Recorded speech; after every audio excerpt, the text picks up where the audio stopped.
Key areas of the city came to a halt this evening as thousands of people marked the one-month anniversary of the pro-democracy campaign. They unfurled yellow umbrellas and stood in silence for 87 seconds, 1 second for each of the 87 tear gas canisters fired at protesters. It was the first time since 1967 that tear gas was used against local demonstrators.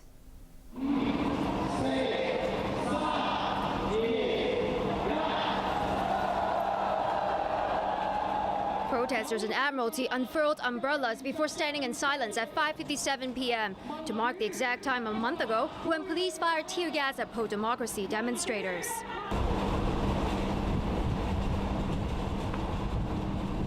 They stood for 87 seconds, 1 second for each of the 87 times tear gas was used at Tamar and nearby areas. It was the first time in nearly 50 years that tear gas was fired at locals. Police also used pepper spray and batons to disperse unarmed demonstrators who spilled onto Connaught Road Central outside government headquarters. The protests, which began in the hot summer, have continued into the autumn, with people camping on roads in Admiralty, Causeway Bay and Mongkok still defiant. They vowed to spend nights on the cold concrete. It's like a long-term fight. It is indeed a marathon instead of a sprint. And I think I do have the feeling that I don't think we are, as a collective people, we're not willing to give up without a fight, and we are here to stay. This 67-year-old man described the past month as the toughest period of his life. He pledged to stay until something happens, but admitted he isn't expecting much.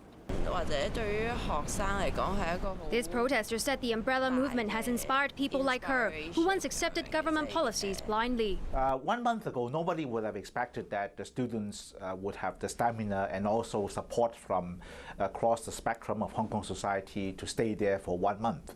So the fact that they have now camped out there and there are solid blockades could mean that this kind of stalemate may last for several weeks more.